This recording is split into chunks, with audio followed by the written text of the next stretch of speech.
Hey guys, welcome back to my channel. Hope you guys have been doing well and doing good. Now, I have been MIA for months now. Obviously, by the title of this video, you can clearly see why I have been pursuing my real estate career. Now, this video is the first of my documenting my real estate journey. So if you have no interest, that's fine. You can go ahead and skip this video. But if you are interested in real estate or hopefully hoping to get your real estate license further on or in the near future, then stick around and hopefully some of these points will help you or someone who you know.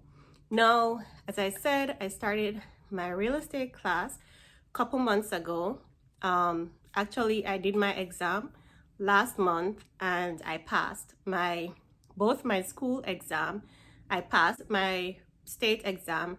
I passed both of them on the first try. So these are some of the tips that I want to share with you guys because I think by doing these things, it really helped me. Let me just say that early last year, I did start the class and I stopped. I stopped in the middle because I just felt overwhelmed. I didn't know what to expect at first. And I had to do a lot of reading and stuff for hours, like 5 to 8 hours per day. And it was overwhelming. So I stopped and I thought, that's it. Real estate is no more for me. But I decided to take it up again last year and finish this course because I just wanted to give it a second try. Now, these 5 tips that I want to share is what really helped me. So the first one is prepare before, I have them all written down. So prepare before taking the class. Very, very important. Now, the class is a lot of reading and note taking. So don't wait until you're going to take the class next week, then you start looking at information. No, if you're going to take the class or interested in real estate, start learning today. You know, even if it's 2 months, 3 months down the road, do it. Start today. Don't wait until you have class or the day of your class to read. Read ahead and prepare from early. YouTube is your friend.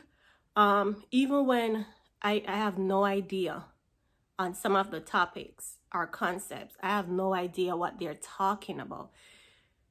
I went on YouTube. 3 channels that I watch mainly during my real estate course. First, Real Estate Prep, our prep agent.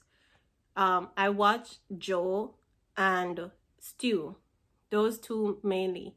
You know, they give a lot of information. Joe, he have live webinars, and these webinars are like 30 minutes, 40 minutes. You know, they're not like 2, 3, 4 hours. They're short but very effective. I started watching these channels before even start taking the class. So I would encourage you to do the same.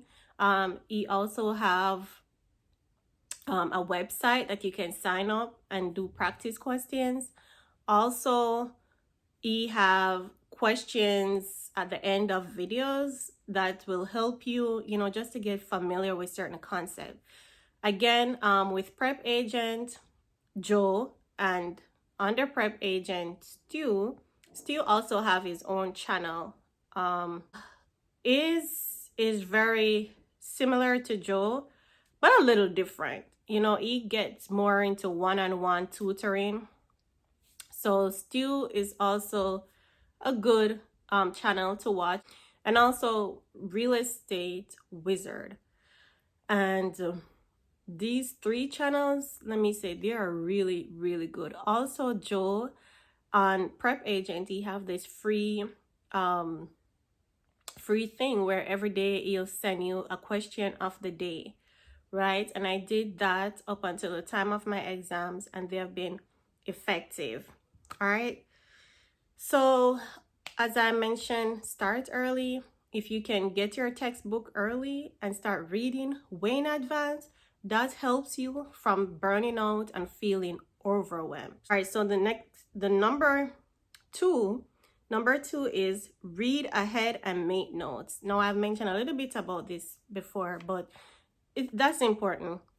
If you don't make notes and if you don't read your textbook, you will not, I don't want to say you will not pass, but I mean, that's all it is, reading the textbook. If you don't read the textbook and make notes, make your own notes. Put it in your own words. Reading somebody else's words is fine, but it's easier for you to remember if you make notes of it, right? So you're getting the information 3, 4, 5 times because you're reading it initially, then you're making notes. That's the second step. Then you're going to these classes, listening to your instructor, right? And then you can always, as I said, go on YouTube and watch it, these different topics again. So the information is resonating in your mind. Do it over and over and over and over, because trust me, you will forget even simple things, but by going over it again and again and again, it sticks. All right, so the third thing is your vocabulary. You need to study your vocabulary. Ask anybody who is in real estate or taking their real estate exam. This is a vocabulary test. Now, let me tell you, they have words upon words that you probably have never heard. I have no idea what those words are. If you're not in real estate, a lot of these terms and words you might not be so familiar with, right? And there's a lot of them. You know, some of these are financial terms. Some of these have to do with being a buyer, being an owner of property, real property, personal property, different concept that you really have to nail down. And the only way you can learn these is by studying your vocabulary. This is a vocabulary test. And if you want to pass your exam, take up your flashcard. They recommend at least 5 vocabulary each day. Take up your flashcards or start making your flashcards and study at least 5 words each day. Now that brings me to the next point. Number 4 is don't memorize tests. Now, it will be easier, right, to just go, because there are a lot of tests that you can throughout your course. You're going to be introduced to different websites that you can purchase tests through, practice tests or free tests, what may you, or whatever whatever. But don't memorize these tests. And what I mean by this is sometimes people, they just do these practice tests and just memorize the answer, and then when the same answer is presented in a different way, then they're like, I have no clue. Now, for example, I've seen that before. I've watched a webinar before and seen a student. She did all these practice tests and she was getting them with flying colors, right? And when she had her tutor and they were going through different words and stuff, she had no idea, you know, and he had to put it in her mind to say, listen, you see why studying your vocabulary is more important than memorizing tests? Because sometimes, and let me say from personal experience, no test is going to be the same, right? So when you go and you practice 1,000 of these practice tests and you go in the exam, some of these wordings are going to seem like things that you have no clue, like, what? I've never studied this before. But if you study your vocabulary, no matter how much they change up the wording of that question, and you can read through and understand, oh, they're talking about government power, they're talking about, you know, condominiums, they're talking about so and so and so, then you will get it right.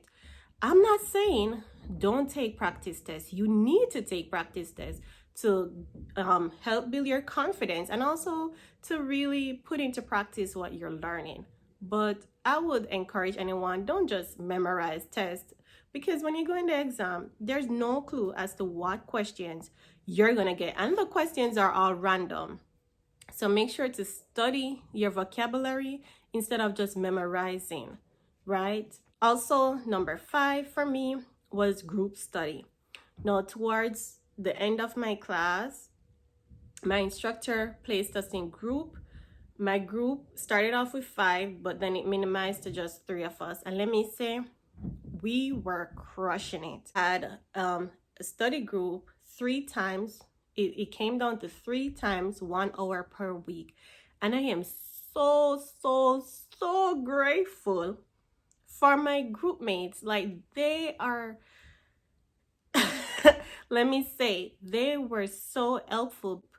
Group study, one of my group mates, she had purchased card test from the school, which I didn't purchase.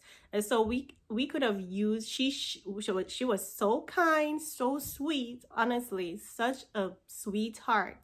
She shared her screen, and some of our group studies, we just go through the test that she ordered, and we just practice those. So I think that helped me out so much, right? It took so much off. So find people that are willing to spend the time, willing to share with you guys, willing to exchange notes, willing to exchange ideas, or just open and kind, and then you can definitely succeed. I'm so glad that I stuck to my group and I was able to pass. I think they were a great support. And for number 6 is do your exam as soon as possible. Well, for me, I had planned to do my exam much sooner than I actually did it. But I think that by me doing it as early as I did helped me to be even more successful in passing. You know, I know everybody's pace is different. So I'm not going to tell you like as soon as the class is finished this week, then next week. No, when my class finished, it was probably like in the middle of January or the first or second week of January, somewhere there. And I planned a whole month before I did my school exam. And then after I passed my school exam, I planned a whole month before I did my state exam. Now, for everybody, it's different. You know, I can't tell you what works best for you. But that really what helped me, because I put a date on it. I'm like, okay, as soon as I do my school exam, I'm like, if I pass, then this is when I'm going to do my state exam. So that's just my encouragement. Like, don't wait too long, because the longer you wait, you are going to start forgetting stuff. You're going to start feeling burnt out. You're going to start feeling overwhelmed. But having that date gives you this motivation and drive to just get it done. So those are my tips, guys. Please leave your comment down below if you have any specific questions that you would like to ask. Also, I am pretty new, as I said, so I'll be tracking my journey and sharing little tips and points as I go along, and which brokerage I have signed up with. I have done a few interviews, but I'll leave that till another video. So thank you so much, guys, for sticking around and hearing all my rambling. Hope you guys have a great day, and see you soon in my next video. Bye.